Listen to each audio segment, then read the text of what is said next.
Acho que eu vou começar pelo menos com as apresentações formais, né? Iniciais que a gente sempre faz. Então, quero dar boa noite a todos, falar em nome do NIP, né? Eu sou Daniele Vanderlei, coordenadora da equipe, e a gente tem um trabalho já estruturado de forma interdisciplinar, muito inspirado no Lídia Coriá, por sinal, né? Desde há muito tempo atrás, há uns 30 anos, eu ainda estudante, que fui conhecer o Lídia Coriá. Eu não sei se Julieta conhece a história, mas eu fazia o segundo ano de psicologia, trabalhava em uma escola especializada para crianças autistas. Então, eu ia em várias partes do país conhecer os trabalhos e conheci o Lídia Coriá, então, com essa idade. Naquela época, não tinha ainda os cursos de verão, e eu pude ficar um mês lá, realmente o dia todo, participava inclusive do trabalho com Paulo Brandão, né? Na época ele ainda era vivo, e vendo as sessões de Alfredo na sala de espera, na praça, enfim. Então, foi um marco, né? Foi um marco para a minha formação, o encontro com Lídia Coriá. A partir daí, eu comecei minha formação como analista. Alfredo vinha fazer os seminários da associação. Enfim, então, esse foi o caminho e é a semente do NIP, né? Então, a gente começou com o MEP, com um grupo anterior, e a gente trouxe o Lídia Coriá para fazer um curso aqui de 3 anos, aquele curso que depois se tornou uma especialização. Enfim, depois o IMEP se transformou em NIP. E NIP tem essa visão, né, da interdisciplina, muito inspirada no Lídia Coriá, mas não só, também no Lugar de Vida, também em todo o meu percurso que eu fiz na França, com as instituições de saúde mental na primeira infância, enfim. E o objetivo desse debate é, na verdade, a gente não quis fazer live, porque tem muitas e porque entra muita gente, a gente não consegue conversar, né? A gente quis fazer uma coisa mais intimista, de conversar sobre o que cada um está pensando, até para poder organizar melhor as ideias em torno desse momento da escola, particularmente, em que a escola está tendo que dar um apoio aos pais e à família, mas existem essas demandas, tanto de uma exigência de conteúdo, como às vezes uma sobrecarga para a família que não consegue dar conta. Algumas crianças se adaptam, outras não. As escolas que estão indo num caminho mais de brincar ou de chegar junto de uma forma mais lúdica, alguns pais pedem mais conteúdo, enfim, esse embaraço. E como a gente trabalha muito, né, em torno, inclusive na pesquisa IRD, que a gente teve o prazer de trabalhar juntas, nos indicadores, né, a gente trabalha muito em torno do que é essencial no momento mesmo das inscrições, nesse momento da primeira infância. A gente tem pensado em como isso pode chegar mais na escola, então, por isso, pensando na sua presença. Então, vou passar logo a apresentação e a sua fala, para não me demandar muito mais. Então, Julieta é conhecida de todos vocês, tenho certeza, teve uma procura imensa pela atividade, pena que não ficou todo mundo, mas, enfim, o propósito era uma coisa... eu peço que todos fechem o microfone, né? Andaiá pode fechar o de todos e eu abro o meu depois, se não conseguirem fechar, né? Então, Julieta é psicanalista, é especialista, mestre e doutora pela PUC São Paulo, é professora também de teoria psicanalítica pela PUC também, professora de curso de especialização de estimulação precoce pelo Instituto Travessia, Lídia Coriá de São Paulo, é membro da Clínica Mauro Spinelli e da Rede Bebê, e a gente também tem o prazer de tê-la autora e organizadora de alguns volumes da coleção de calças curtas, que eu dirijo. Então, o primeiro volume foi Enquanto o Futuro Não Vem, o segundo foi A Criação da Criança, depois veio Travessuras e Travessias, ou Travessias e Travessuras, atrapalha a ordem. E temos um outro para sair, né, Julieta? Aqui não temos ainda o prazo, mas está para chegar aí o próximo volume que Julieta vai organizar também sobre bebês. Então, passo a palavra para ela e vamos aproveitar esse tempinho que nós temos juntos. Ela vai falar um tempo, depois a gente vai discutir, eu e Andaiá, sobre alguns pontos, e depois abre para o público. Então, a atividade vai durar em torno de 1h30. Boa noite, colegas. vou pedir que aqueles que forem educadores ou trabalharem em contexto de ensino infantil, de educação infantil, levantem a mão, mais ou menos para eu ter ideia de quantos profissionais aqui a gente tem do ensino infantil. 1, 2, 3, 4, 5, 6. Parei que eu vou ver agora a segunda página, né? Porque aqui ainda a maioria está com a câmera fechada, aqui na segunda não consigo ver. Bom, um prazer estar aqui com vocês.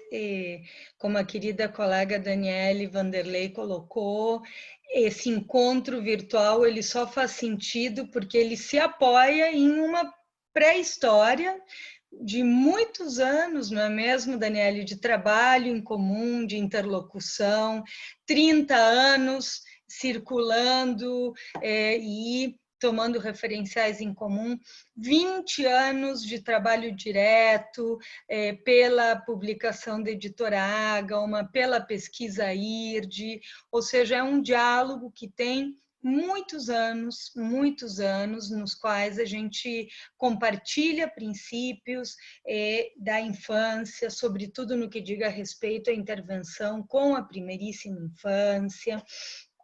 E por isso que quando a Daniele me convidou para estar aqui com vocês, eu de pronto disse sim, a gente vai dando um jeito nessas agendas, mas compreendendo principalmente que esse momento que a gente está vivendo é um momento difícil, complexo, e que se a gente está em isolamento social, a gente precisa mais do que nunca pensar juntos.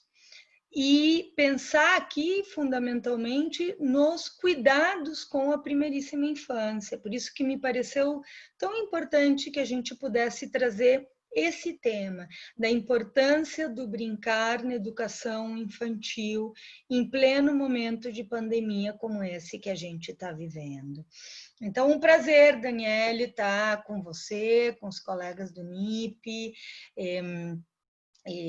Eu me lembro que lá pelo ano 99, 2000, que eu concluí a minha formação em estimulação precoce no Centro Lídia Coriá de Buenos Aires, que existe desde 1971. Bom, trouxemos, então, esse curso para o Brasil, e agora ele acontece aqui como especialização no Instituto Travessias da Infância, em São Paulo. Naquele momento, eu estava com o que veio a ser minha monografia de especialização, que depois cresceu e virou um mestrado, e mostrei para a Daniele, disse, Daniele, eu tenho esse material, eu estou pensando em publicar. E a Daniele disse, bora já publicar lá pela Ágama. E assim é que surgiu esse livro, o Enquanto o Futuro Não Vem.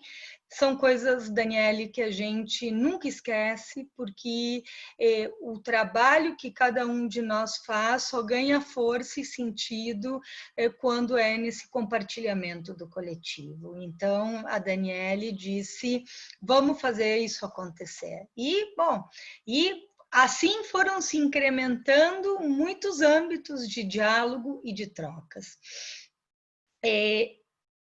Bem, nesse momento de pandemia, há toda uma preocupação muito forte pelo que seja a saúde orgânica das pessoas, para que não aumente o contágio, porque essa doença que a gente tem, ela é muito nova e, de fato, ela tem ainda efeitos que estão sendo estudados. Uma coisa fica muito clara nesse momento que a gente está vivendo, que é a importância de apostar na prevenção. Certamente, se a gente tivesse políticas mundiais preventivas mais fortes, nós não estaríamos vivendo uma situação tão dramática quanto essa que a gente vive. E se isso se coloca em relação à saúde orgânica, também se coloca em relação à saúde psíquica das pessoas. E nesse momento, aqueles que trabalhamos com a infância, estamos preocupados também com a saúde psíquica de muitos dos nossos pequenos pacientes, muitos dos alunos que estão nas escolinhas de vocês, das quais vocês são professores, e é por isso que é tão importante que a gente tenha a chance de fazer uma conversa como essa. Tem acontecido várias conversas. Algum tempo atrás eu tive a oportunidade de estar junto com os colegas da Escolinha Miró, que é aí também aí de Salvador, da cidade de vocês, com várias escolas aqui de São Paulo, onde eu moro, porque quando a gente trabalha com infância, necessariamente a gente precisa ter um pé na saúde e outro na educação. Por isso a importância de estarmos reunidos, pensando junto os rumos dos cuidados com a infância nesse momento. E quando a gente fala dos mais pequeninos, se recrudesce toda uma questão, que é que os mais pequenos, quando a gente pensa nessa etapa que vai do 0 aos 3 anos, exigem a presença dos adultos para poderem levar adiante os seus hábitos, para poderem aprender e para poderem brincar. É diferente o que acontece nessa etapa da vida do que acontece com crianças um pouco maiores. Porque, se bem o tempo de ser bebê faça parte da infância como um todo, tem algumas especificidades. Uma criança de 4, 5, 6 anos pode ir para o seu quarto, montar os seus legos, inventar histórias, fantasiar sozinhos, ler histórias, inclusive às vezes ir lá e fazer um pequeno lanche na torradeira. Isso não é assim para um bebê de 0 a 36 meses. Sendo esse um momento, então, que exige uma profunda mediação, presença e cuidado dos adultos. Nos últimos anos, como todos trabalhamos e também como se retraçou o lugar social das mulheres na sociedade e na cultura, a gente vai se encontrando com muitas famílias nas quais tanto o pai quanto a mãe trabalham, e isso foi reescrevendo a forma dos cuidados que se tem com a infância. Nunca se tratou de que uma mãe ou uma mãe e um pai cuidassem sozinhos dos seus filhos, porque a gente entende que, assim como um bebê precisa de um cuidado de um pequeno núcleo familiar próximo, o cuidado desse núcleo familiar próximo também se apoia numa família extensa, que implicam avós, tios, primos. Vejam, todos esses que agora, por conta da pandemia, também não estão podendo conviver ou cuidar das crianças. E os cuidados recaem muito mais sobre quem mora na mesma casa. Também, nos últimos anos, por conta de toda uma questão da cultura do medo, a rua deixou de ser um lugar habitado pelas crianças, porque, para além do cuidado do que seja uma família extensa, as crianças, há alguns anos atrás, também circulavam nas casas dos vizinhos, ou seja, havia uma condição de uma comunidade no cuidado das crianças, e isso tem acontecido cada vez menos. E esse coletivo entre crianças passa a acontecer cada vez mais na escola.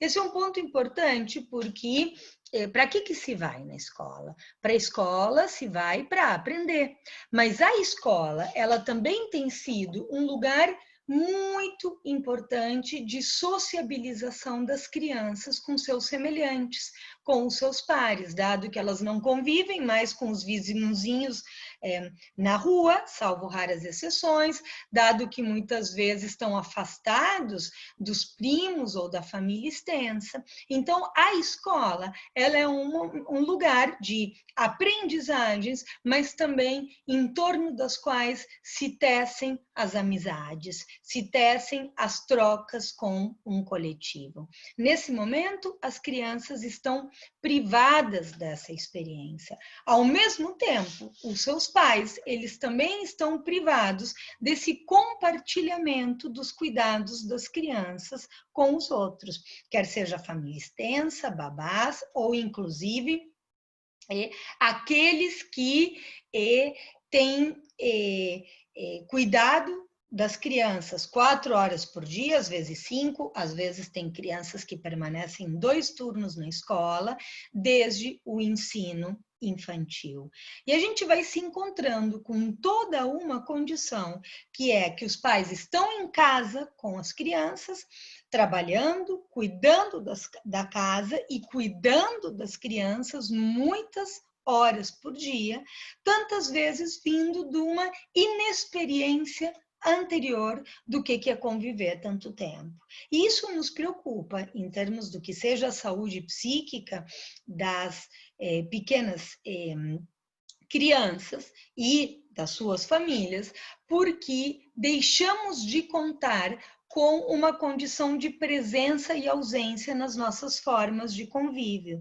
Por exemplo, antes podia ter uma certa rusga, um certo enrosco, uma certa desobediência da criança com a mãe, com o pai, mas, bom, depois a mãe ou o pai vão deixar a criança na escola e dizem para ela, bom, filho, me dá um beijinho, me dá um abraço, não vamos ficar tanto tempo brigados, e a criança vai para a escola, vive lá uma outra experiência, depois de noite voltam a se encontrar e se produz essa forma de convívio intervalar, de presença e ausência, que dá tempo para todo mundo esfriar a cabeça, que dá tempo para, bom, conviver e fazer outras coisas com outras pessoas e depois se reencontrar. A gente, no momento atual, tem convivido 24 horas por dia juntos. E isso coloca os conflitos em pauta e não tem outro jeito do que atravessá-los, porque a gente vai continuar convivendo e continuar convivendo. Isso é um momento de grande exigência nas relações. E aí? Vejam que se produz a demanda, o pedido, a ilusão de que talvez os professores do ensino infantil, da educação infantil, gosto mais da palavra educação, já vou dizer por quê, tá? Poderiam fazer atividades tão maravilhosas quanto um filme da Disney ou da Pixar, ou dos joguinhos eletrônicos que mantivessem as crianças capturadas nas telas, aprendendo 4 horas por dia. Porque se os pais têm que trabalhar, quem cuida das crianças? Bom, vai se produzindo, então, toda uma condição que ela é absolutamente impossível de acontecer. Por mais espetaculosa que possa ser a aula que um professor possa dar, não tem como alguém de 0 a 3 anos, 4, 5, pensando nessas idades da educação infantil, que uma criança permaneça em atividades muito longas na esfera, na modalidade virtual. Então, as crianças vêm, chegam, dão uma olhadinha, fazem esse tipo de coisa, se levantam, correm, fazem parkour nos móveis da sala, enquanto os professores estão ali produzindo uma transmissão.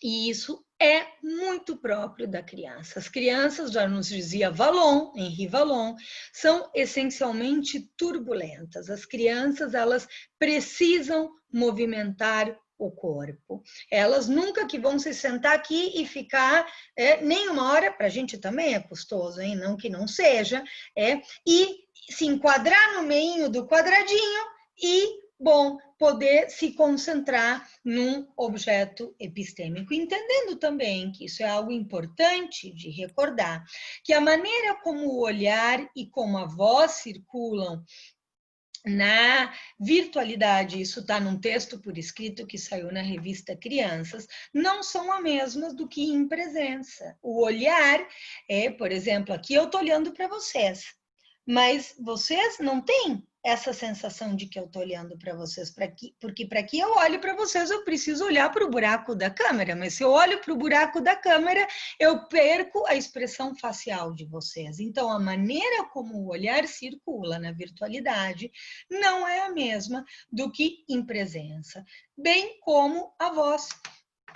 Aqueles que trabalhamos com crianças pequenas e que temos sustentado as sessões virtuais, porque mesmo com todos os limites, é a possibilidade que a gente tem, e a gente não deve deixar uma família sozinha, os pais sozinhos ou crianças sozinhas em sofrimento, então a gente vai avançando com os recursos que a gente tem, mas a gente sabe que poder produzir essa troca, poder fazer com que o olhar circule, com que a voz circule e que se produza uma relação pelo meio virtual é muito mais complexo, com crianças pequenas. Então, essa sonoridade mecânica que a voz tem faz com que a gente perca nuances. E essas nuances, elas são decisivas para que a gente possa sancionar a sonoridade do que uma pequena criança e um bebê produz numa determinada lógica. E entendendo que muitas vezes as crianças pequenas, elas têm imprecisões articulatórias.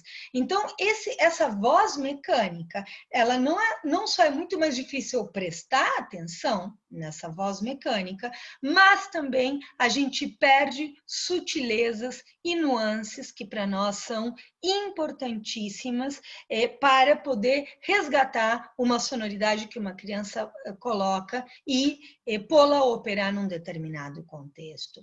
Sem falar que, vejam, há algo que é fundamental na comunicação, na sustentação de uma troca, que é a estrutura dialógica.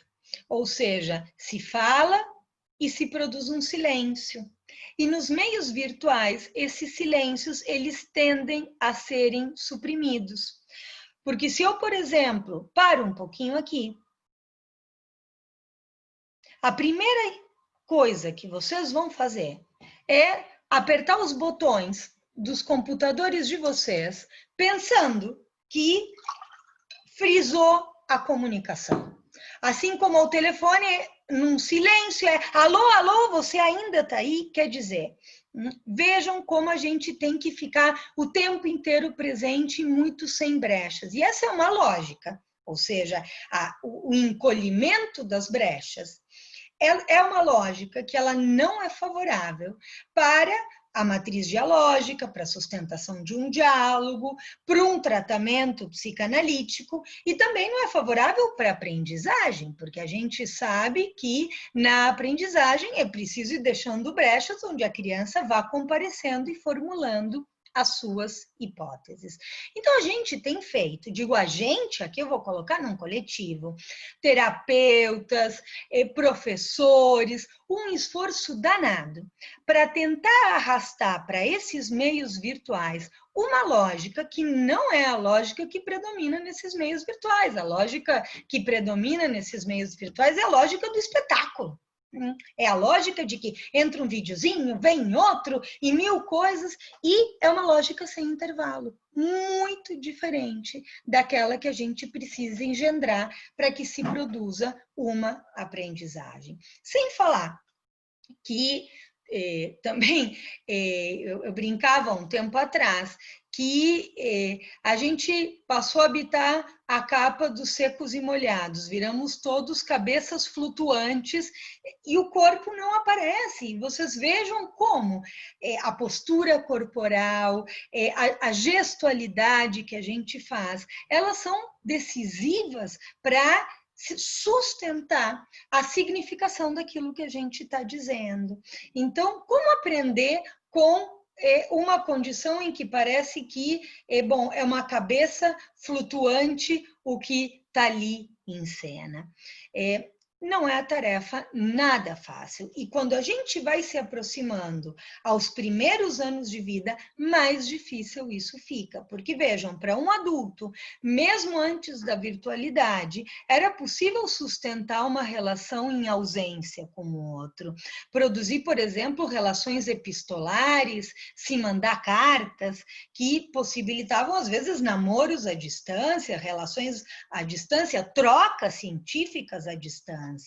Bom, para uma criança, isso é muito mais difícil. Para alguém com menos de 3 anos, isto é impossível. Ou seja, a presença desse outro encarnado é decisivo no início da vida. E por isso, aqueles que estão aqui, trabalham no ensino infantil, sabem muito bem como, quando uma criança muda de professor de um ano para outro, no contexto da educação infantil, se produz uma desacomodação dessa criança. Ela muitas vezes volta a causar coisas que ela já tinha deixado de causar, porque ela precisa pôr à prova se aquela forma de convívio ou aquilo que ela aprendeu vale com este novo professor. É preciso pôr à prova isso. Já mais adiante, nos anos seguintes, mais ou menos, a gente mantém uma certa estabilidade, de um certo contrato, por assim dizer, do lugar do professor e da postura de estudante, e que mesmo que o professor mude, não precisa pôr tudo à prova, porque alguém já tem bastantes mais inscrições sobre si que o orientam em relação a que lugar ocupar. Quanto menor se é, mais na dependência se fica do lugar que esse outro encarnado dá para uma criança. E isso nos revela algo que vai absolutamente na contramão do que tantas vezes se pensa na nossa cultura, porque na nossa cultura se valoriza muito mais, ou se acha que é preciso ter muito mais formação para trabalhar no ensino médio, e que quanto menor uma criança menos preparado um professor precisaria estar. E que, inclusive, com os mais pequenininhos se faz uma desvalorização, como se fosse só xixi, cocô, papai e naná. Bom, e é justamente o contrário. Ou seja, quanto menor alguém mais decisivas serão as experiências de vida que uma pequena criança e um bebê vivem com o outro, porque a gente está na raiz, nas bases, nas fundações de uma estruturação psíquica. E, portanto, muito mais decisivo, muito mais influência sobre a estruturação dessa criança vai ter a relação com esse professor. Claro, se mais adiante na vida a gente tem um professor do qual a gente não gosta nada, até pode ser que a gente passe a não gostar desse objeto epistêmico, dessa disciplina, mas a gente talvez não, alguma coisa isso vai produzir de uma seleção de interesses, mas a gente não vai ser de um outro jeito como pessoa. No ensino infantil, sim. Então, essa desvalorização que se produz em relação ao ensino infantil e à formação dos professores do ensino infantil, a prática com bebês e pequenas crianças nos mostra que é justamente o contrário. Por um bebê e uma pequena criança estarem muito mais expostos ao outro, sem poderem se defender, muito mais importante é a formação daquele que está com a criança. Pois bem, isso nos leva a um segundo ponto. O que a gente entende por formação para intervir com a primeiríssima e a primeira infância? Porque quando cada vez começa a ir para a escola mais cedo, começa a querer se aplicar em bebês e em pequenas crianças critérios pensados para o que seja a educação de crianças de ensino fundamental. Sentar em cadeirinha, fazer conteúdos curriculares, e aí começa a se cair numa rigidez metodológica. Numa rigidez metodológica na qual, vejam, passa a se valorizar cada vez mais na cultura que um bebê de 36 meses, de 3 anos, diga as cores, as formas geométricas, os numerozinhos em inglês e coisas do gênero. Ou seja, é uma cultura extremamente performática que passa a exigir das crianças já a possibilidade de que ela venha com conceitos. Bom, digo isso porque tantas vezes os colegas da educação infantil que fazem um trabalho seríssimo são desqualificados e se escuta coisas como: a criança vai ali só para brincar. Só para brincar? Bom, a gente tem que começar a pensar a complexidade que o brincar tem e o quanto a criança, ela aprende brincando. Vejam. Então, essa ideia performática de que a gente teria que acelerar a entrada de letras, de números, de nomes de formas geométricas, ela vai completamente ao avesso do que é necessário pensar em termos do que seja preciso consolidar nos primeiros anos da vida. Quando a gente está no momento do ensino infantil, brincar é algo fundamental. Brincar é a maneira pela qual a criança elabora os conflitos da sua vida, os conflitos psíquicos que ela tem, e por isso, no atual momento, eu tenho tantos pacientezinhos que me mandam desenhos de lutas com o vírus do Covid, é por isso que eu tenho pacientes que brincam de Covid, que jogam bolinhas dizendo que são o vírus do Covid, ou seja, é uma maneira que a criança tem de elaborar esses conflitos. Outros que brincam de serem médicos que curam os doentes, ou seja, a criança brinca de encarnar os ideais.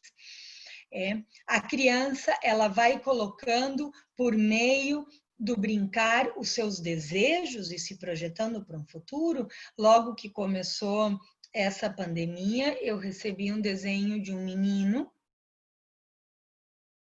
de como ia ser quando a pandemia terminasse. E era todo mundo numa praça com bandeirinhas de festas juninas. Não pode ser. Vejam, o tempo passou. Mas vejam como é doloroso para as crianças a perda dessa possibilidade também desses rituais coletivos que são um valioso momento de troca. Bom, então, houve um momento em que os professores do ensino infantil eram chamados de tias ou tios. Lembram? Que alguns anos atrás se chamava os professores do ensino infantil de tias ou tios, e isso caiu num desuso, porque se considerava que produzia uma desqualificação disso como profissão. Mas a gente tem que pensar o que seria qualificar. É entrar em rigores metodológicos, é ter conteúdos curriculares fechados que a criança tem que cumprir e, bom, aqueles que trabalham no ensino infantil sabem que o mais importante para uma criança pequena, antes de entrar no Fundi, é a experiência, é produzir experiências. Então, a gente vai numa exposição de artes da educação infantil e às vezes se encontra com um monte de borrões. O resultado final não é ali o mais importante. O mais importante é o processo, é a experiência, porque pode ter um quadro que seja da cor cinza, mas o importante é como a criança foi fazendo toda uma série de misturas de cores em que ela experimentou a possibilidade de que misturando essa cor com essa virasse uma terceira e depois uma quarta, uma quinta, uma sexta. E o resultado final não é o mais importante, é o processo. Por isso, quando se faz sobre a escolinha infantil, desde a cultura, uma exigência performática, quando, por exemplo, se valorizaria mais que haja uma folha xerocada do Mickey pintado dentro das bordinhas, em vez de um borrão cinza, a gente está produzindo uma perda, a gente está perdendo de vista o que importa. Brincar e experimentar é decisivo no ensino infantil. E como as crianças perderam a calçada, não só durante a pandemia, mas há muito tempo, na escolinha infantil tem acontecido isso do zelar, não só pelo brincar simbólico, mas pela sustentação de uma série de jogos que são fundamentais numa cultura. As brincadeiras de roda, o corre-cutia, o pula-cancela, o cabra-cega, o passa-anel, todas as brincadeiras que implicam parlendas, que são brincadeiras extremamente estruturantes, pular elástico, pular corda, o jogo das 5 Marias. Se a gente pensa todas essas formas do brincar, a gente entende como neles tem uma elaboração simbólica muito importante acerca do lugar de cada um, das trocas, dos ideais, da lei, daquilo que passa e que demarca o lugar de cada um, mas também como nisso tem linguagem, psicomotricidade e estratégias cognoscitivas da criança como sujeito epistêmico. Então, brincar é algo extremamente complexo. Extremamente complexo. E é aqui que a gente precisa entender que muito mais do que sair de um lugar afetivo de tio ou tia, onde se considera que então isso é desvalorizar porque não é sério, e cair numa rigidez metodológica, no meio disso tem a possibilidade de que um profissional do ensino infantil conheça das etapas do conhecimento, mas que cruze isso com o que é interesse da criança. É assim que nas escolas efetivamente construtivistas se trabalha, ou seja, um professor e um coordenador sabem em que momento do pensamento uma criança está e para onde tem que ir, mas vai trabalhar essa passagem a partir do que for objeto de interesse de uma criança. Dinossauros, meteoros, borboletas no casulo, meios de transporte, não sei. Cada grupo acaba preferindo algum assunto e essa é a grande sensibilidade que um professor tem. Por isso que o ensino infantil é um lugar no qual é preciso cultivar o prazer. O prazer que a criança tem brincando e o prazer que a criança tem aprendendo, ou seja, é um lugar de cultivar a curiosidade da criança. E vejam, o que se faz na educação infantil? Se apresenta para uma criança os objetos mais preciosos da nossa cultura. A gente apresenta para uma criança na educação infantil o quê? A pintura, o desenho, a escultura, a música, a dança, a literatura. Vejam, são os objetos mais preciosos que tem na nossa cultura, os objetos de sublimação mais suprema que a gente pode ter.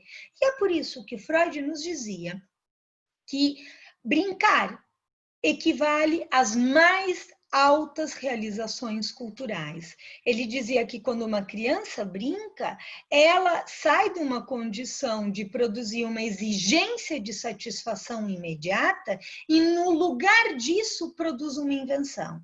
Quer dizer, em vez da criança se agarrar na barra da saia da mãe e gritar, mamãe, não vai embora, ela pega o nenê e brinca, que diz, senta aqui, a mamãe está ocupada.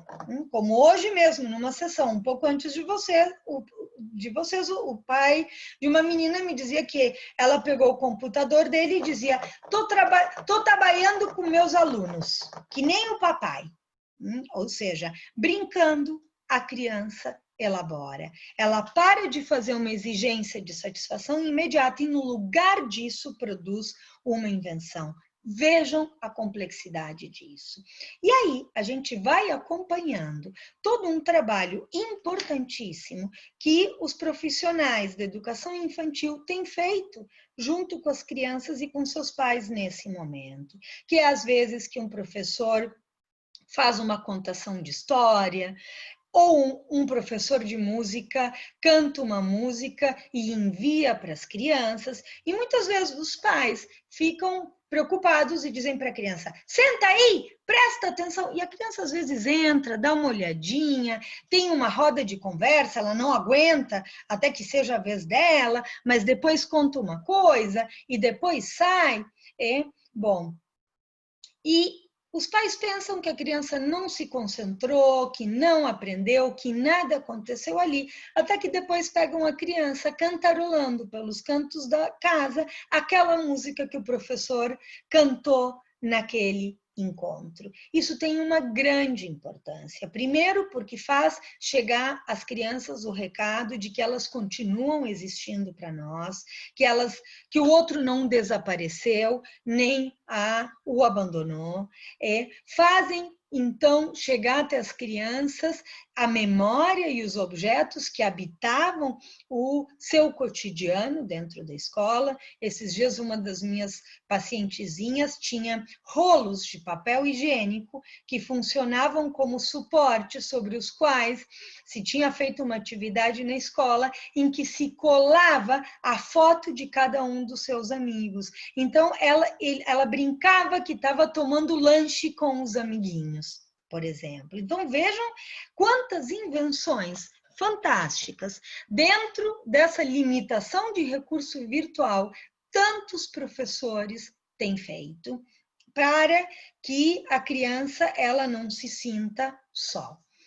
Agora, sem dúvida, isso tem uma possibilidade de encontro muito breve, que depois pode sendo retomada no cotidiano da vida da criança e que não vai poder ser sem a mediação dos pais, porque crianças muito pequenas, até 3 anos, isso depois muda com 4 ou 5, elas precisam desse adulto para poder brincar junto. A capacidade que elas têm de ficarem sozinhas na frente de um computador com um professor ou de brincarem sozinhas, isso não acontece. Justamente quando a gente fala dessas primeiras etapas, a gente fala de que há todos os jogos constituintes do sujeito que tem que acontecer com e em presença do outro.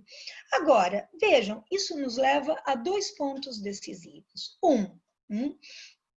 Que mais do que tornar, então, um imperativo para os pais que têm que brincar, a gente vai ter que pensar como vai acontecendo no cotidiano da vida das crianças um compartilhamento lúdico. Ou seja, de como certas atividades do cotidiano que no Brasil, na classe média brasileira e na classe alta, estão delegadas a terceiros e que são trabalhos invisíveis, limpar a casa, cozinhar, lavar roupa e coisas do gênero, são atividades de extrema potência de aprendizagem. Ou seja, quantos aspectos psicomotores estão em jogo em dobrar uma cama, impor a mesa. Vejam, se eu sei que tem tantas pessoas na casa, quantos somos? Eu tenho que contar, eu tenho que colocar 6 garfos, 6 facas, 6 pratos, o garfo do lado esquerdo, a faca do lado direito, o copo em cima. Vamos separar as roupas pretas das brancas, das vermelhas para pôr na máquina de lavar. Vamos depois separar o que é a roupa de cada um. Vejam quantos critérios tem aqui de classificação, de sequências, de construção de número. O que é fazer uma lista de supermercado? Vejam, então, como a letra, o número, as relações espaciais. O que é, por exemplo, que as crianças geralmente têm uma experiência de pôr a roupa suja no cesto, com sorte, às vezes é no chão do quarto, e ela aparece depois limpa na gaveta.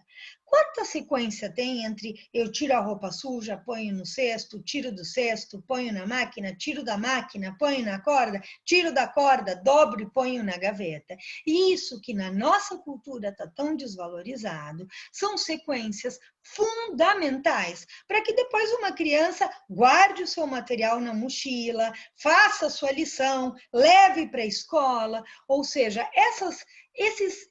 essas posturas de estudante e essas construções de conceito de letras e números, elas precisam primeiro de todo um desdobramento na experiência.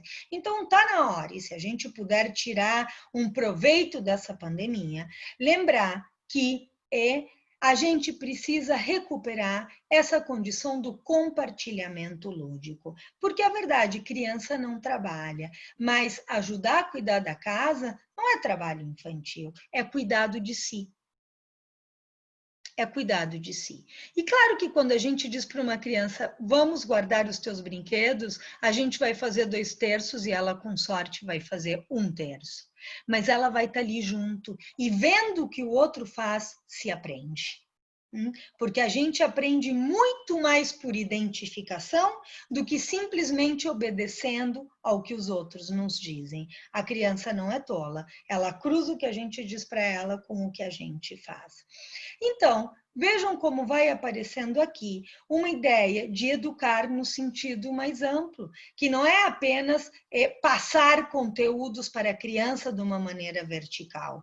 E eu tenho certeza que os que estão aqui são educadores, têm plena consciência disso, mas muitas vezes a cultura não tem. O discurso social não tem. E de como educar é sim transmitir os valores simbólicos e todo o legado de uma cultura para a criança. E se faz isso como? Convivendo. Conviver é central para que o educar possa acontecer. Por isso, a gente precisa, se pode fazer algo nessa pandemia, é resgatar a importância da intimidade. As pessoas não têm intimidade com a própria casa no atual momento. Resgatar a importância do que parece pequeno, como desses cuidados cotidianos, e entender que as melhores conversas que a gente tem na vida, com qualquer um que seja, não quando a gente se diz, senta aqui, vamos conversar. Muitas vezes cozinhando que a gente tem as conversas mais importantes, ou cuidando do jardim. Lá no consultório, quando chega uma criança e diz, hoje eu não quero fazer nada, eu digo para ela, tudo bem, então não vamos fazer nada. Eu estou pensando em fazer um chá para mim, quer tomar um chá? Chá? E aquilo vira toda uma conversa. Então, nisso que parece que não é nada e que é um vazio e que a princípio parece ser um lugar do tédio. Vejam como esse vazio e esse tédio, ele é importante para preceder qualquer invenção e qualquer pesquisa de curiosidade. E numa época em que todos vêm e entram na pandemia de uma experiência anterior, que é a agenda cheia, não só durante a semana, durante o fim de semana também, porque o fim de semana virou uma sequência de consumo sem fim, sobretudo aqui em São Paulo. Vai no shopping, compra a maquinhaca, a lembrancinha, e assim vai. Vê o filme, nunca terminam, sempre tem 10 filmes por temporada, e o fim de semana ele é consumido pelo consumo da indústria do entretenimento. Então, também tem uma inexperiência de adultos e de crianças de se encontrarem com a sua casa e construírem invenções possíveis e maneiras lúdicas de conviver, que não é simplesmente fazendo o que está dentro de uma caixa, que pode ser muito lúdico achar um tatu bolinha no jardim, ou olhar um novo pássaro no terraço. Isso é uma potência de algo que precisa ser resgatado. Até porque, e com isso eu vou encerrar para a gente poder passar a palavra e abrir o debate, a gente está vivendo um momento que produz uma profunda interrogação acerca de qual é o nosso pacto civilizatório. Esse pacto civilizatório que a gente veio tendo nos últimos anos não está dando bons resultados. Fica evidente que não existe saúde individual, que a saúde precisa ser coletiva. Fica evidente que a gente tem que apostar muito mais em políticas de prevenção, de cuidados, do que simplesmente em tratar a doença. Bom, fica muito claro que vamos ter desastres ecológicos cada vez maiores. E quando a gente cuida das crianças, as crianças elas são o nosso futuro. Elas não estão fora disso, elas estão dentro disso. Nesse momento, então, a gente se interroga como formar as crianças.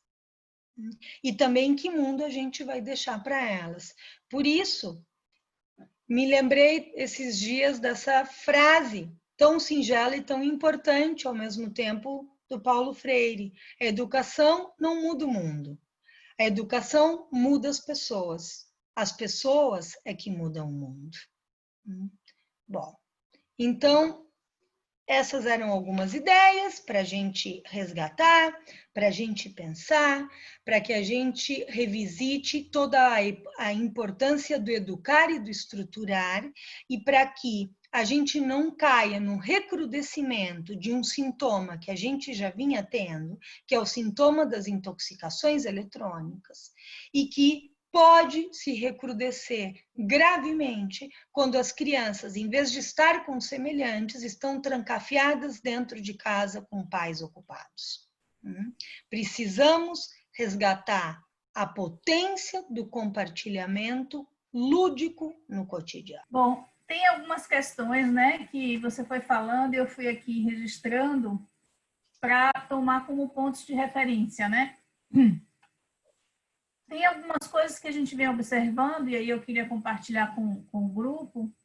Eu tenho alguns pacientezinhos, por exemplo, que estão investindo em alguns bonecos de pelúcia. Eu achei interessante o rolo do papel higiênico, né, com as fotos, e dando nomes e fazendo com esses bonecos como uma suplência aos coleguinhas, né, a sua turma. Isso tem aparecido também muito em paralelo com o medo dessas crianças de sair. Então, ainda que os pais estejam muito cuidadosos e sem sair muito, mas eles percebem uma necessidade de, às vezes, ir andar de carro e estar um pouco vazio, anda um pouquinho numa praça rápido e eles percebem quanto a criança está amedrontada. Paralelamente a isso, eu tenho visto alguns elementos acontecerem. Esses da turminha de bonecos, e aí é bacana quando a família consegue fazer, né, com papel, adereços e coisas que as crianças vão inventando, e é esse o lugar da potência da criação que pode estar em casa, né? Então, tem coisas lindas acontecendo, bem bacanas.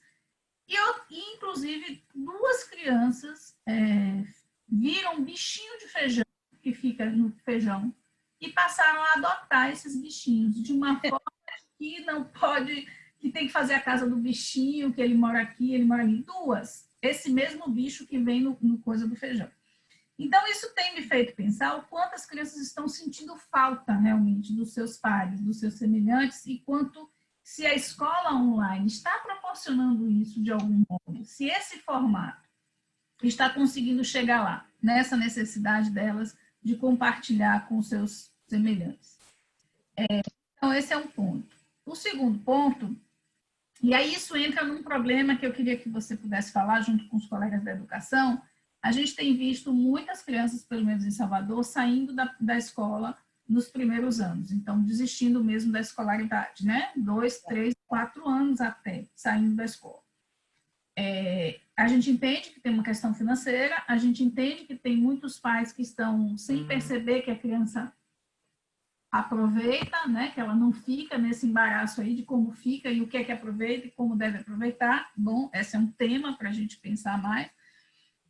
Então, tem as crianças que estão saindo e a gente pode até concluir, eu acho que esse ano, mesmo as que voltem e voltando desse modo, é muito pouco provável que a gente tenha muitas crianças na escola esse ano. Eu, particularmente, estou concluindo que a gente perdeu o ano escolar, né? Talvez seja pessimista, mas é um modo como eu estou imaginando.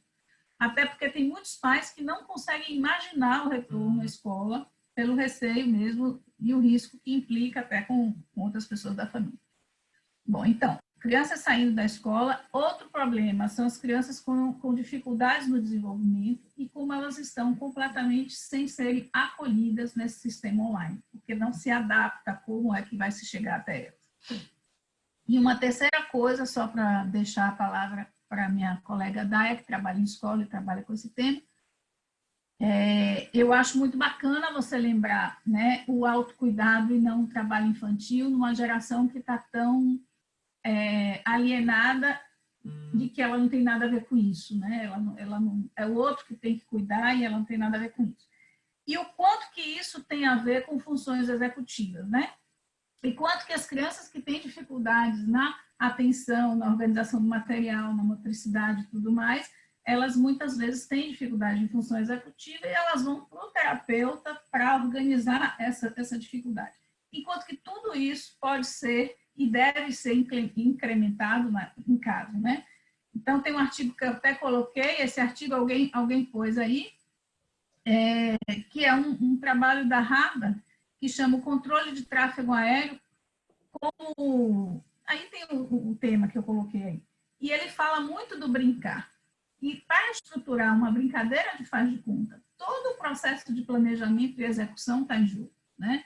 Então, o fazer as coisas da casa tem essa função, mas até o brincar de mercado, como arrumar as prateleiras, e quem vende, quem compra, cadê o troco, e não sei o quê, tudo isso, planejar a brincadeira, já faz parte da organização. Temos então, um visitante. Que ótimo, sou visitante. Então, é isso. Temos esses pontos para você pensar, enquanto Daya faz alguns comentários, e aí talvez você retorne com todos esses pontos, e depois a gente abre para as perguntas que queiram trazer. Quem quiser se inscrever para a pergunta, já vai colocando no chat pelo menos o nome, e pela ordem a gente vai chamando e vocês aparecem na tela, que a gente gosta que a pessoa apareça. Claro que quem não quiser não aparece, mas é melhor quando ela própria pergunta, a gente não lê muito no chat, não. Tá bom? Então, Daya, retome aí algumas coisas, alguns pontos. Oi, Julieta. Boa noite, gente. Julieta, você me fez uma provocação muito grande, porque eu sou de dentro da escola, da educação infantil, né? Eu respiro a educação infantil e te digo que eu estou extremamente cansada. E eu estou falando isso porque eu acho que muitos... Sim, tem sido um momento muito duro para a educação infantil e, fundamentalmente, para os profissionais de escolas infantis que não fazem parte de grandes conglomerados. Justamente as escolas de educação infantil que sustentam essa dimensão criativa da experiência. Tem sido muito duro. Eu acompanho vários colegas daqui que são parceiros, que fazem na educação aquilo que a gente faz desde a saúde e da terapêutica.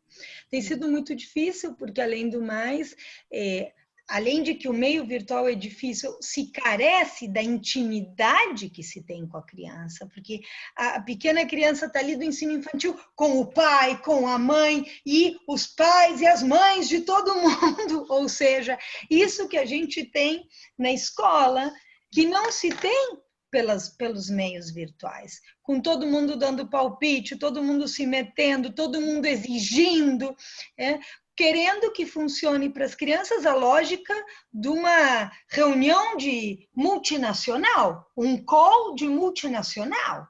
Não é assim que funciona na primeira infância. Eu peço desculpa para vocês pelo meu choro, mas é de cansaço mais do que tudo. Eu trabalho numa escola assim, né?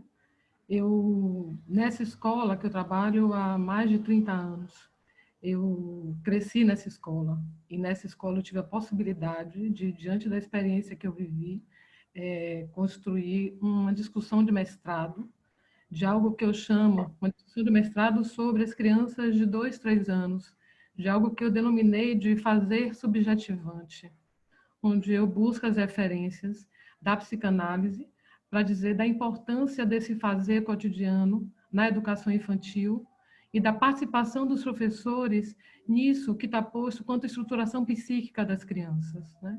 Eu falo isso por ter viver isso dentro da escola onde eu trabalho, né?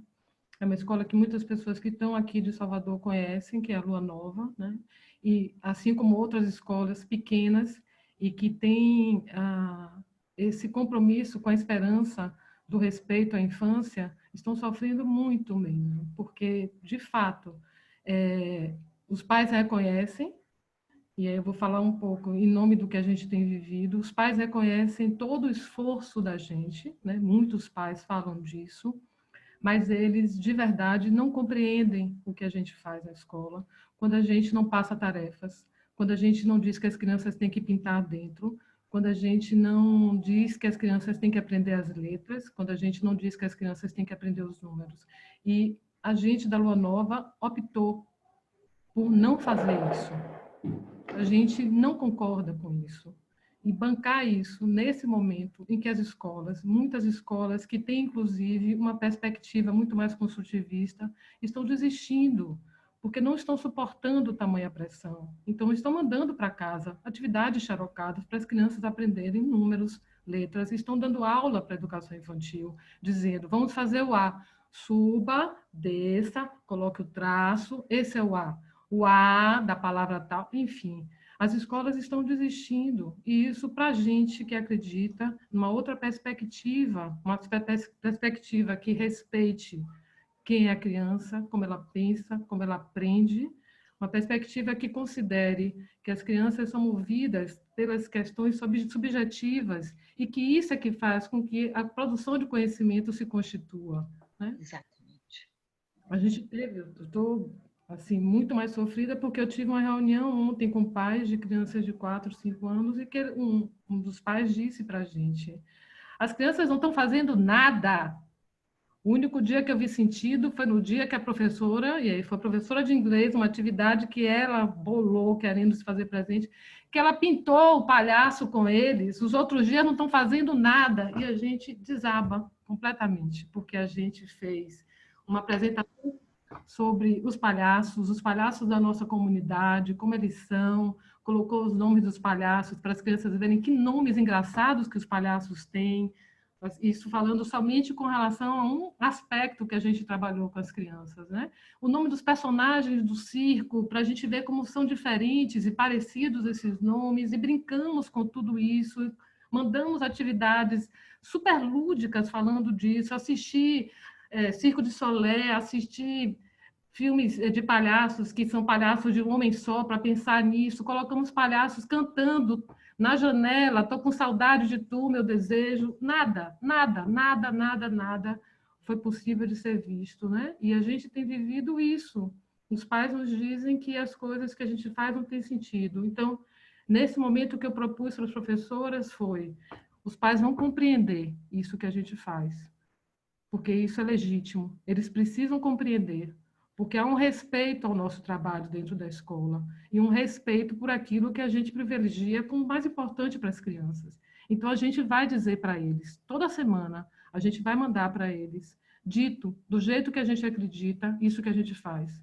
Eles vão aprender sobre isso com a gente, porque eles precisam fazer isso em casa. E aí eu fiquei muito feliz, porque uma das coisas que a gente estabeleceu como atividade da semana com as crianças do grupo 4, por exemplo, foi que a gente vai falar das coisas que eles fazem em casa. Então, tem um rapazinho que está ajudando a mãe a pendurar roupa. E a gente pensou que uma das atividades que a gente vai fazer com eles é um dia de aprender a pendurar roupa no varal. E que aí todo mundo, nesse dia, o nosso encontro vai ser na área de serviço, cada qual com roupas, e a gente vai pendurar a roupa no varal juntos. E a gente depois vai botar a mesa para o café da manhã juntos. A gente vai fazer essas coisas junto com as crianças, né? Que são coisas que a gente já tem feito, assim. Com as crianças muito pequenas, a gente faz receitas de estar em casa. Então, receita de massinha, receita de bolo, receita de uma brincadeira, receitas, né? A gente vai incrementar mais isso, assim, é como se a gente tivesse, aí você cita Paulo Freire, né, assim, é como se a gente estivesse trabalhando na resistência, em todos os sentidos, na resistência dos pais diante desse compartilhar. Como se não estamos trabalhando na resistência, no sentido do que é sustentar a condição de um sujeito do desejo e de um sujeito epistêmico. e não de uma criança performática, e não de uma criança passiva. É uma resistência cultural, sim, que tem uma lógica que não é a lógica do fazer da criança um bom produto do mercado de consumo, Daia. E isso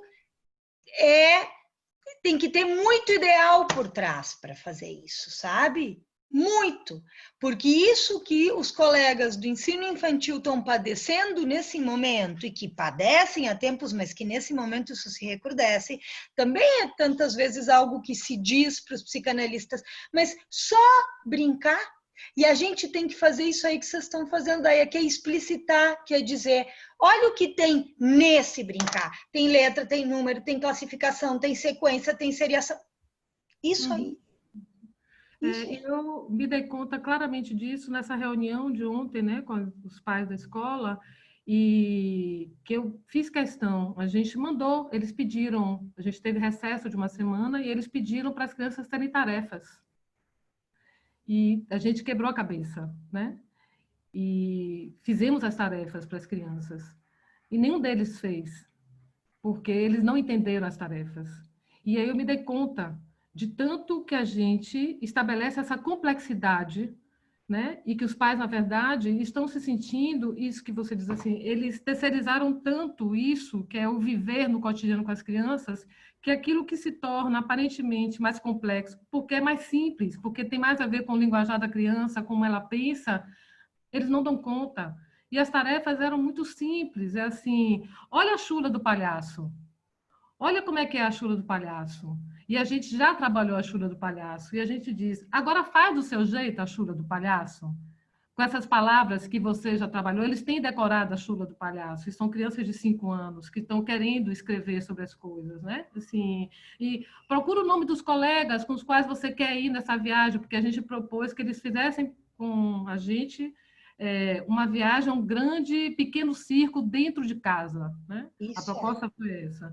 E aí, tudo que tinha ali tinha o maior sentido para a gente. E eles disseram, não tem sentido, eu fui explicar o que era. Eles disseram, mas a gente não sabe disso. A gente não sabe brincar assim. A gente não sabe fazer essas coisas, que é o compartilhar.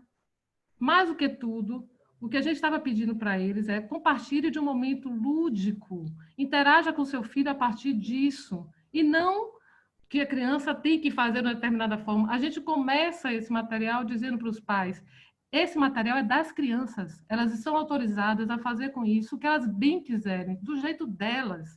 Não há obrigatoriedade de erro nem acerto nisso, porque isso não está posto na educação infantil dessa forma, né?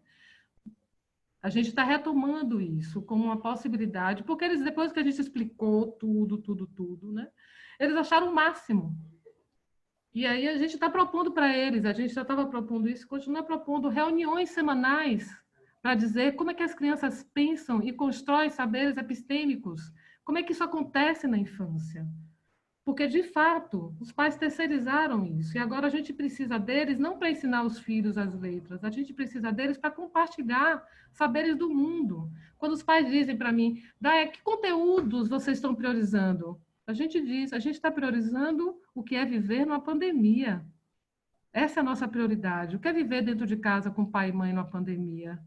A gente tem muito a aprender sobre isso, em muitos aspectos. Letras e números, palavras, vão estar fazendo parte desse cotidiano que é essa aprendizagem, né? Julieta, eu teria muito para discutir com você sobre tudo isso, eu imagino que muitos que estão aqui também, mas, acima de tudo, lhe agradecer, porque acho que meu choro veio da emoção de ver alguém dizendo do que eu acredito, né? Por mais difícil que seja, a gente tem vivido isso, mas eu continuo acreditando que a infância precisa disso, e por isso eu continuo. Acho emocionante teu depoimento, Daia, porque é isso. Isso que, há um tempo atrás, numa live com crianças numa escola, eu dizia, está na hora da gente aprender a viajar dentro de casa. E peguei uma mala de objetos antigos que eu tinha e mostrei algumas coisas para as crianças. É o momento de ver fotos importantes da família, de perguntar para a avó do que ela brincava e depois poder contar na roda. Ou seja, de como a gente reconstrói esse lugar histórico de cada criança, porque os adultos não brincam mais, se perdeu o compartilhamento lúdico. As pessoas consomem entretenimento. Isso não é brincar. Agora eu vou fazer uma provocação, né, aqui, quando você fala que a gente está na contramão, e está mesmo, porque será que para brincar a gente não tem que ter tempo para pensar ou para se deixar criar? E eu acho que nós vivemos num tempo em que os pais não têm tempo. Então, quando eu escuto tudo isso, né, que eu vejo, quando a gente era criança, da nossa geração, a gente brincava só, muitas vezes. Não tinha pai e mãe brincando com a gente, porque a gente foi de uma geração que os pais não ficavam ali brincando com a gente. E a gente inventava muita brincadeira com os objetos, né, que tinham disponíveis, não tinha tantos brinquedos. Mas a gente tinha um tempo livre para brincar, né? Então, hoje as crianças não têm tempo, porque tem muita agenda, e os adultos na pandemia também não têm tempo. Então, estão todos em casa, continuam sem tempo, né? Então, eu acho que a gente vive essa contramão mesmo, de poder aparecer o tempo da criação. Porque quando os pais dizem, eu não sei brincar, às vezes é verdade. Às vezes eles não sabem o que fazer com algo que não está ali, que não tem o manual, como você disse, que não diz para que serve, né? Que uma vez eu escutei você falando isso de uma pacientezinha, de uma história do mercado, que você ouviu a mãe dizer, mas que brinquedo é esse que você quer? Ele faz o quê? Ah, não faz nada? Ah, então não, leva outro, né? Então, a gente está nesse período de ter um brinquedo que tem que fazer tudo. Que passiviza a criança, porque o Freud nos dizia, o brinquedo, ele serve de apoio para uma fantasia, para o fantasiar. Por isso que os brinquedos mais fascinantes, que são? Caixas, massinhas, pauzinhos, ou seja, quanto mais esse objeto ele é flexível para servir de apoio para a fantasia, mais ele permite para a criança ser autora. Eu sou a junta tralha do consultório, a junta lixo, né? Entregam uma coisa, eu guardo a caixa. Tinha um tubo que veio uma cortina em rolo e um pintor me jogou fora, eu dizia, cadê meu tubo? E ele dizia, era lixo. Não, era túnel, era luneta. Era muita coisa, quer dizer. E como? Se a gente não revisita isso se perde. Porque, vejam, é como a Daniele está nos dizendo e nos recordando aí, antes de qualquer invenção, tem que ter o espaço vazio. A gente precisa do tédio. E hoje em dia, se uma criança diz não tem nada para fazer, os adultos se desesperam. Tem que arranjar algo para fazer, quando teria que dizer ótimo, que bom. Porque hoje em dia, todos os espaços que poderiam ser vazios são recheados por isso aqui. Não existe mais espaço vazio. Isso aqui deveria se chamar máquina de rechear vazio. De todos. A gente também, em qualquer lugar que para, tem que responder uma mensagem. Então, não existe mais vazio. E esse vazio, esse tempo e esse espaço vazio é fundamental para que a gente possa evocar, para que a gente possa inventar.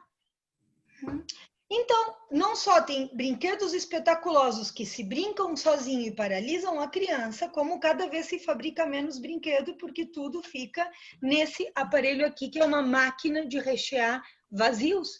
E se chega na pandemia, tendo essa experiência de fundo. Então, como é que a gente vai reconstruindo com os pais e com as crianças? E é decisivo o lugar do ensino infantil para isso. Esse lugar.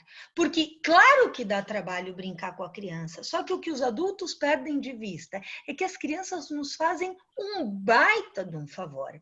Porque quando a gente está num restaurante inventando um monte de coisa para que a criança não fique incomodando todo mundo, a gente se lembra de um monte de coisa que, se não fosse pela criança, ficaria adormecida. A gente lembra dobraduras que a gente já nem se lembrava mais que sabia fazer e inventa um monte de outras.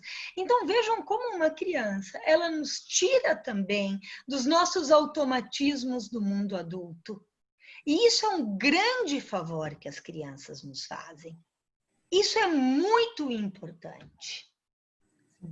E é muito importante que a criança veja um adulto que, além do mais que atrapalhado, que queima o feijão, que põe mais sabão na máquina de lavar roupa do que era para pôr, esse adulto que se atrapalha, que a gente possa rir, que a gente possa olhar para a grandeza que esses pequenos acontecimentos do cotidiano têm. Porque isso é algo que ficou muito perdido na nossa cultura.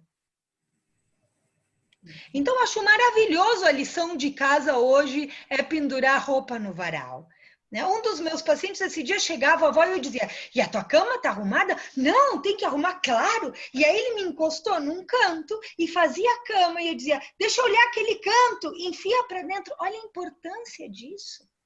A importância psicomotora, a importância simbólica do se apropriar do seu espaço. A importância do que é receber o outro, do que é arrumar a casa para receber uma visita, o valor social disso. Quantas aprendizagens tem nisso? Bom, dar a palavra para as pessoas. Alguém já colocou na ordem para a gente... Alguém mais quer fazer um comentário, uma pergunta? Eu, Fabiane. Tudo bom? Eu só vou... Só um pouquinho, Fabiane. Tá. Ao mesmo tempo, dos pais que conseguem se entregar, mesmo no Zoom, a esse brincar, né? Assim, eu tenho que falar disso porque a gente tem muitos pais que conseguem. Eles não sabem brincar e a gente propõe as experiências para eles fazerem junto com os filhos. Eles mandam mensagens para a escola, dizendo do tanto que aquilo deixou eles felizes na companhia dos seus filhos, do tanto que fez bem para eles poder fazer uma massinha, poder fazer uma receita, poder brincar com o corpo. Eles falam muito disso, né? E do tanto que eles estão aprendendo com a escola a fazer tudo isso. Então, dá um alívio mesmo, né? Saber que a gente está podendo realizar isso e faz sentido para alguns. Diga, e Fabiana. dá alívio também quando a gente diz para os pais, não precisa também ficar o tempo todo se organizando para brincar com a criança. Se você está fazendo café, você pode trazer a criança junto para participar, né? E essa semana eu estava com a mãe, assim, desesperada, assim, completamente culpabilizada, cansada, esgotada. Eu não consigo fazer as coisas com meu filho. Eu disse, sim. E o que você tem que fazer, né? O café, o almoço, é isso? Ele está participando e ela está me mandando foto dele. Ele adorou fazer bolo, ele comeu, ele está achando ótimo. Quer dizer, brincar é isso. Brincar é a criança batucando com a panela no chão, o bebezinho de 1 ano batucando com a panela no chão enquanto a mãe cozinha. Porque, além disso, isso vai produzindo na criança uma antecipação. Quantas crianças na vida para levar, que a gente chegavam em casa e o almoço está pronto. Agora, tem um cheirinho que vem antes. Um dos meus pacientes, esse dia chegou na cozinha e disse, que gostoso! Ou seja, o que é sentir o cheiro da comida que depois vai se comer? O que é batucar no chão da cozinha com a panela? Isso é brincar, é compartilhamento lúdico. Senão os pais deixam as crianças com os tablets enquanto penduram roupa. Só que pendurar roupa, o pregador vira um jacaré, um pega-pega, né? Um brinco, uma presilha de cabelo, tudo que dá para fazer com esses objetos.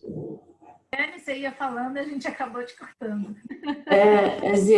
Eu escrevi ali no chat, a gente acaba lembrando das coisas que a gente fazia quando era criança, né?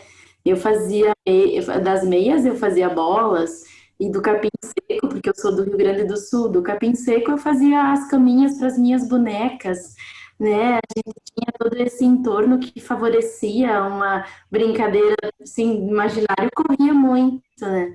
E eu escutava essa semana uma mãe dizer que ela está contente que a filha dela está em casa, porque ela disse, agora a minha filha sabe o que precisa acontecer para a roupa dela estar no roupeiro, como que se faz um bolo. Ela está colocando a filha dela nessas atividades. Ela disse atividades, eu disse atividades, ela disse, não, eu estou até brincando com ela agora, porque ela ela tá começando até a arrumar o quarto dela, é isso que a Julieta fala, né? As crianças, às vezes não, elas recebem tudo pronto. A roupa tá dobradinha, a comida tá na mesa, e que a hora do almoço não seja pelo relógio, seja pelo cheiro que vem da cozinha, né? É isso que está acontecendo. E essa questão desse envio de material também para as crianças, uma menininha de 3 anos disse para a mãe, professora, eu queria que ela fizesse, e aí que ela olhou para a mãe e disse, mãe, tu é mãe, tu não é professora. Olha a centrada que ela deu nessa mãe, né? Enfim, todas essas experiências que trazem essa nostalgia para nós também, porque a nossa infância foi diferente. A minha foi no interior, então, isso de brincar na terra, de brincar sozinha, enfim, de ser inventivo, e isso que a Julieta fala bastante desses aparatos, né, tecnológicos que hoje estão invadindo a vida das crianças, e não só das crianças, porque daqui a pouco o adulto cobra que a criança não é para pegar o telefone, mas ele está o dia todo com aquele troço na mão, né? Então, é uma parte do corpo. Lembranças, né? As lembranças que a gente transmite e brinca a partir do que a gente foi. Eu lembro que essas uma festa de São João para as crianças dos grupos que eu participo, fiz uma festa de São João e na minha mesa eu pus várias coisas. O que vocês estão comendo? Eu vou comer isso, vou comer aquilo, além da música, etc.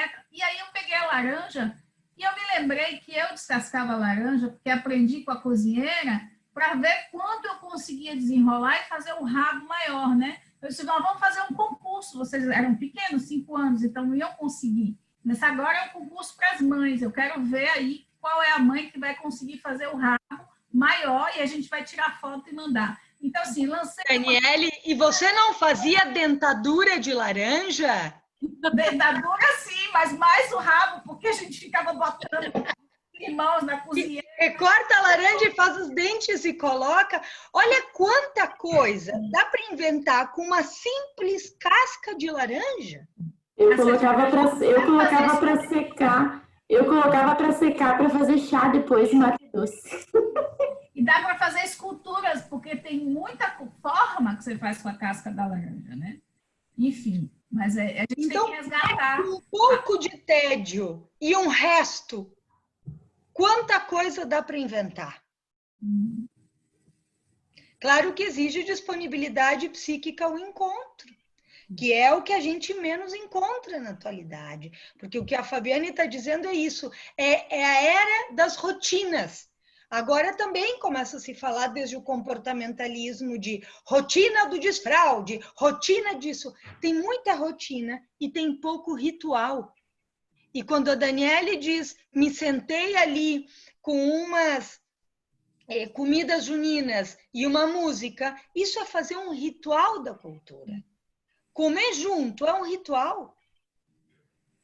E se a gente perde o compartilhamento lúdico dos rituais, a gente cai numa rigidez vazia, que é a rotina. E isso tem causado muito empobrecimento simbólico para as crianças. Mas eu penso que a gente tem que transmitir isso. A gente tem que explicitar para os pais o que é isso que a gente está fazendo e a importância disso, para despertar esse encantamento.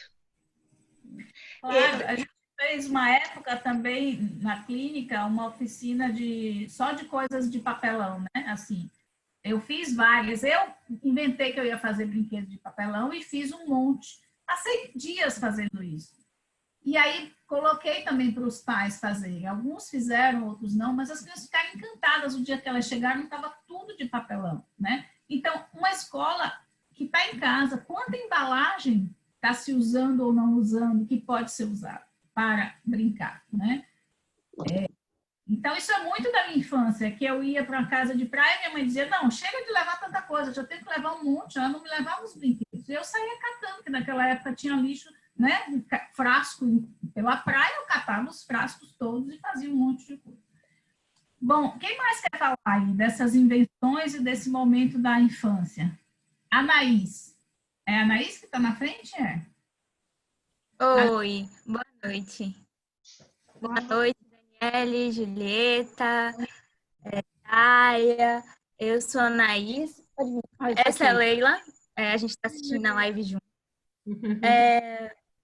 Eu sou acompanhante terapêutica e fiquei pensando muito quando vocês falaram das possibilidades que a gente tem de transformar os objetos, né? De utilizar o papelão para virar luneta. E fiquei refletindo que muitas vezes os pais, eles não têm essa capacidade mesmo, eles perderam por ser adultos, né? E que talvez seja o momento da gente convocar esses pais. Segunda-feira não tem aula, segunda-feira é aula com os pais. Vamos conversar com eles o que a gente vai trabalhar durante a semana. Vamos estar colocando, incluindo os pais nesse processo. Porque eu tenho sentido pais muito ansiosos, principalmente pais de crianças com alguma questão, pais de crianças atípicas, né? Os pais de crianças que têm uma questão como autismo, por exemplo, estão desesperados em casa, ao passo que essas crianças também estão evoluindo por estarem mais em casa e não estarem indo para natação, inglês e toda a sobrecarga, né? Estão convivendo mais com seus pais e fortalecendo os laços. Mas a gente sente uma ansiedade e uma angústia desses pais de não saberem mesmo o que fazer.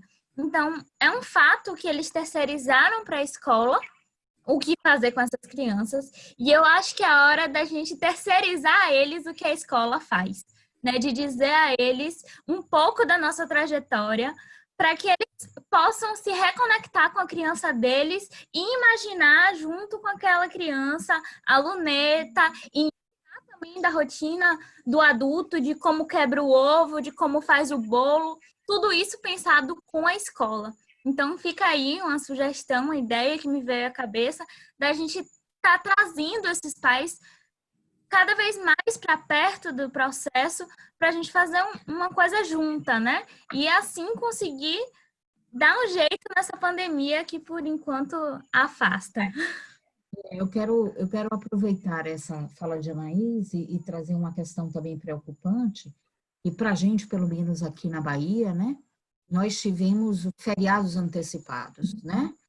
É uma coisa muito esquisita, porque, inclusive, mas a gente está trabalhando, inclusive, Julieta, com o São João, que é a festa mais simbólica que a gente tem, né? De uma ludicidade, de uma vivacidade, e isso foi muito esquisito. Então, eu acho que também está muito difícil lidar com esse real que atravessa a vida de todos, né? E poder não perder o simbolismo, né? E você fala do ritual, esse encontro com os filhos, né? E que a gente propõe, precisa também passar por uma compreensão do adulto sobre a vida de uma outra forma, senão o que está acontecendo agora. Porque está duro, né? Essa coisa do atravessamento do real na vida de todos está muito difícil, né? Então, como é que a gente pode, acho que a fala de Anaís é muito pertinente, incluir, né, os pais, né, nessa proposta? Incluir considerando as dificuldades deles, né, para esse momento. Porque os pais também estão nessa condição, não por uma competência ou incompetência individual, mas por uma lógica discursiva que destitui a invenção, que destitui a memória, que destitui o saber inconsciente e que sublinha o valor e a importância do objeto pronto, do objeto que faz e que passiviza. Por isso que a gente está na contramão e os pais, eles se sentem muito, muito angustiados, porque eles também têm essa inexperiência de, poder construir junto. Me lembro que uma vez eu estava numa casa da praia que faltou luz e, o que se faz quando falta luz? Se brinca com fogo, se brinca com vela, as crianças daqui a pouco estavam com a lanterna aqui, contando história de terror, vendo todo mundo vendo os raios na varanda. Quanta coisa dá para fazer na situação em que se introduz uma quebra, uma quebra do planejado. Bom, se a gente não puder, nessa pandemia, poder inventar com o improviso E vejam como as escolas, elas ficam expostas porque se pede, sigam tudo igual, só que virtual. Não, não tem. Ou seja, eu digo, bom, não é só que as escolas estão precisando trocar a roda com o carro andando. As escolas estão precisando fazer retângulos girarem, esses retângulos aqui. Não é assim que é. Então, nós vamos ter que inventar com o improviso. E isso não vai poder ser com os pais ali junto, porque eles é que estão com a criança. E para a criança pequena, o outro de carne e osso é imprescindível. Para que a criança possa ter prazer no cotidiano e compartilhar. E que será batucando com a mãe na cozinha, enquanto ela cozinha, pendurando a roupa.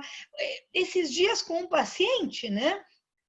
Eu fui pendurar a roupa e encontrei uma meia furada. E eu dizia isso para ele.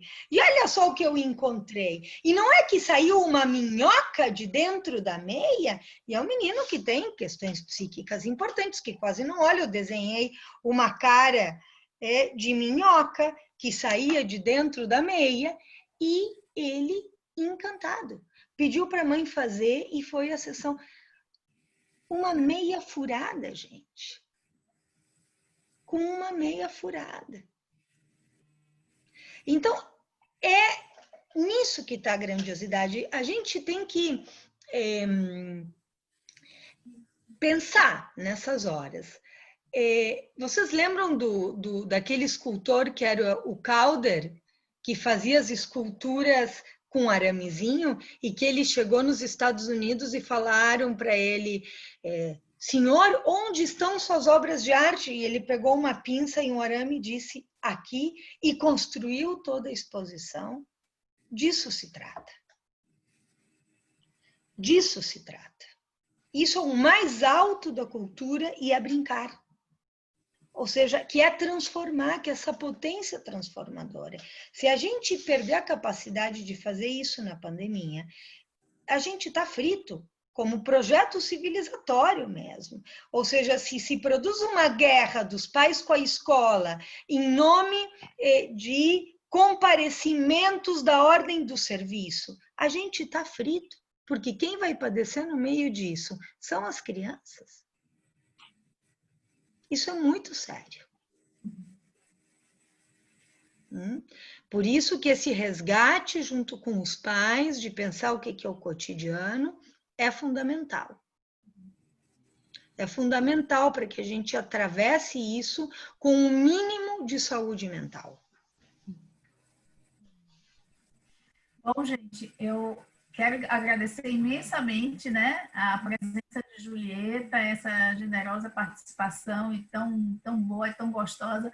A gente ficaria aqui horas, né? Não teria pressa para encerrar. Mas a gente tem um compromisso com ela, já está tarde, ela está trabalhando demais, né, Julieta? Você está com muita atividade, como todos nós, mas, enfim, agradecer muito a presença de vocês e dizer que a gente está nessa resistência, buscando esse diálogo, essa reflexão em torno do que é essencial, né? Em torno do que nos faz mais humano, mais gente. E eu adorei a história do retângulo girando, né? Acho que é bem isso. Vamos ver se a gente consegue, cada um, fazer com que a gente gire um pouquinho, né? Essas amarrações que a gente está vivendo. Então, agradeço a todos, uma boa noite. Vamos bater aqui nossas... Posso pedir uma coisa? Abram os microfones e vamos fazer um pouco de zoeira coletiva. Julieta, tchau, Daniela. Obrigada, gente. Semana. Muito bom, muito bom. Era de escola, eu quero ouvir esse barulho. Maravilhoso. Gente, obrigada. Obrigada. Linda. Obrigada, gente. Tchau. Maravilhoso. Tchau, gente. Obrigada. Fazer positivante, Daia. Bom ouvir, Julieta. Sempre é muito bom te ouvir. Cansada. O mascote da gente é esse trabalhador. Ele fica super cortado, aí deixou na mãe Tchau, dele. Monier. Tchau, gente. Dá tchau, Caetano. Tchau. Caetano, ó, aqui, ó. Olha o Chique falando, ó, que estava dando aula. Tchau.